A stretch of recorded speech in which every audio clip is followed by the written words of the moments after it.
हैदर, आप मुझे फुटपाथ पर रहने के लिए भी कहेंगे ना तो मैं आपके कदमों की धूल बन के रह लूंगी। बल्कि मैंने अपना सारा सामान बांध लिया हैदर और हॉल में रख दिया है। बस जब आप चलेंगे आपकी गजल आपके साथ साथ चलतेगी।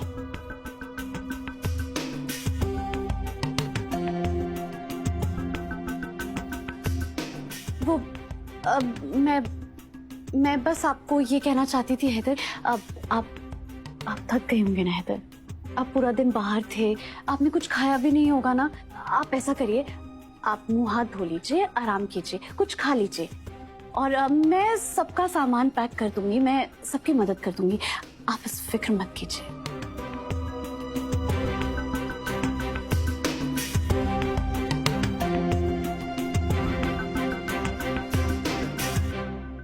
इसे कहते हैं बहू।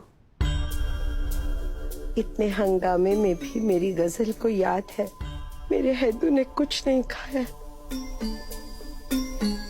शुक्र है मेरे मौला का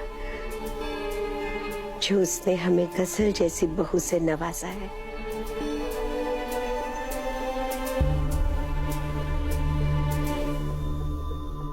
वरना उस दुआ ने तो हमें बेमौत मार दिया था। अगर गजल नहीं होती तो जहर देकर मार देती हमें वो।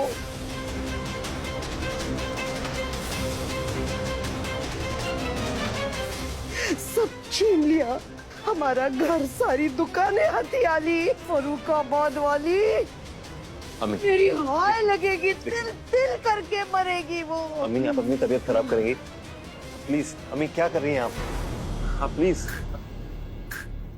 अम्मी,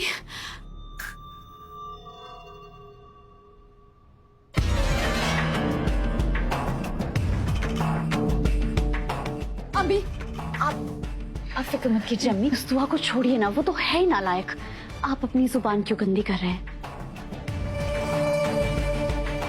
आपने सुबह से कुछ नहीं खाया, मैं आपके लिए कुछ खाने के लिए लेकर आती हूँ और हैदर के लिए भी।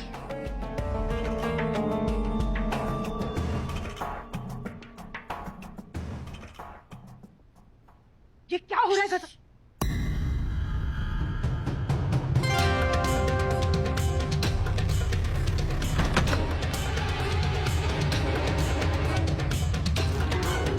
तूने तो कहा था कि तू मेरे बच्चे को कुछ नहीं होने देगी। देख गजल, मैंने तेरे साथ इसलिए हाथ मिलाया था कि रूहान जेल से छूट जाए और उस दुआ से छुटकारा मिल जाए, मगर बाजी तो पलट रही है ना यहाँ। अरे वो दुआ जीत रही है, हम हार रहे हैं। हमारे सर से छत छीना जा रहा है। तूने कुछ सोचा है इसके बारे में? हाँ? अरे छोड़, तू क्या सोचेगी, तू तो खुद ही बेघर होने वाली है। अरे गुल्लू, मेरी प्यारी गुल्लू, कितना सोचती हो तुम। इतना सोचोगी ना तो तुम्हारा सर्किट शॉर्ट हो जाएगा। घबराओ मत और लंबी सांस लो। लो,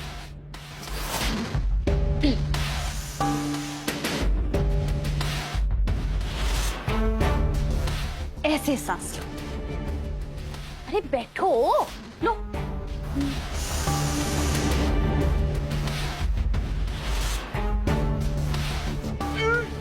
हाथ छोड़ो अब। बहुत खूब। अब ध्यान से सुनो, जैसा तुम सोच रही हो वैसा कुछ नहीं होने वाला। मतलब ये कि जो लोग अच्छे होते हैं ना, उनकी सबसे बुरी बात ये होती है कि वो अच्छे होते हैं, दुनिया भर की ठोकरें खाते हैं, दुनिया भर की बातें सुनते हैं, लेकिन काम वही करते हैं जिससे सबका भला हो। दुआ भी वही करेगी, उसका ज़मीर हमें ये घर छोड़ने ही नहीं देगा। ना ना ना, ये वो दुआ नहीं है जो घर गृहस्थी के लिए कुछ भी कर सकती थी। अरे इस दुआ का रूप अलग है, इसे किसी पे तरस नहीं आने वाला। बेवकूफ। दुआ चाहे जो भी रूप ले ले, दुआ दुआ है मेरी गुल्लू। वो मर जाएगी लेकिन अपने घर वालों को सड़क पर नहीं आने देगी। ये तो इतने दावे के साथ कैसे कह सकती है? क्योंकि गुल्लू, अभी जो नजारा मैंने उसके कमरे से गुजरते हुए देखा है ना, तुम उसके बारे में सोच भी नहीं सकती हो। हैदर हमें यहाँ से, इस घर से ले जाना चाहता है और दुआ इस घर को छोड़ने के लिए अपने कमरे में अपना सामान बांध रही है। क्या बोल रही है तू? अरे तुम्हारी कसम, जो देखा वही बयां कर रही हूँ। ना खुदा खैर करे। दुआ दुआ चाहे कितना ही सामान बांध ले, वो ये घर छोड़ के कभी नहीं जाएगी। अरे ना वो जाएगी ना तेरा वो मियाँ उसे छोड़ने देगा। एक तो उसे घर में ले आया और अब हमें घर छोड़ने के लिए कह रहा है। तेरा शौहर खुद तो डूब रहा है और हमें भी गोते खिला रहा है साथ में। मेरे पास हैदर से निपटने का एक जबरदस्त हथियार है।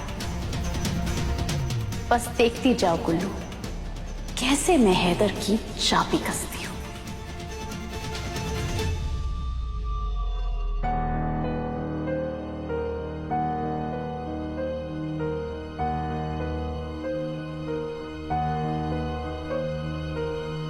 दादी, अम्मी और नूर कहाँ है? हैदर वो अम्मी दिन भर से दरगाह में ही है, वो दुआएं मांगने गई है।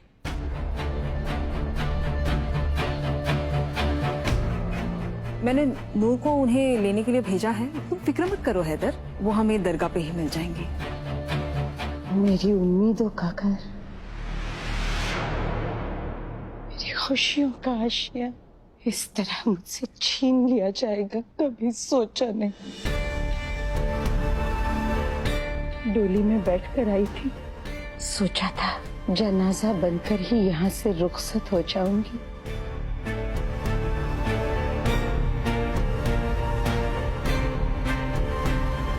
मगर मेरे दुश्मनों को रास नहीं आया, बिखर गया मेरा खानदान, छीन लिया मेरा घर। मैं नहीं जी सकती। सब्र करो बेगम, सब्र करो।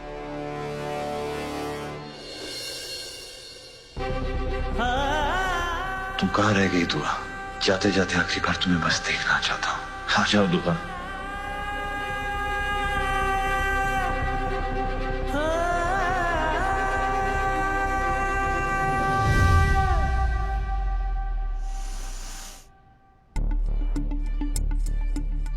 खुदा खैर करे। तुमने तो कहा था कि दुआ के सब संभालेगी। दुआ कहीं दिखाई नहीं दे रही है, कहाँ है वो? पता नहीं ये दुआ की बच्ची कहाँ रह गई। चले बेटा।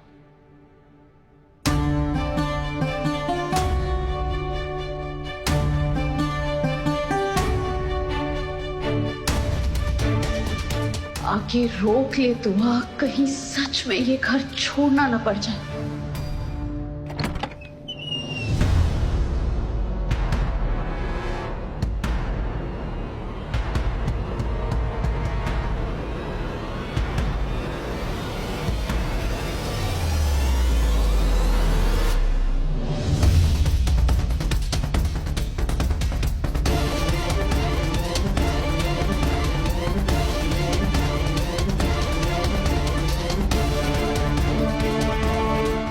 अगर अम्मी ने रूहान की सच्चाई बता दी तो मैं तो कहीं की नहीं रहूंगी।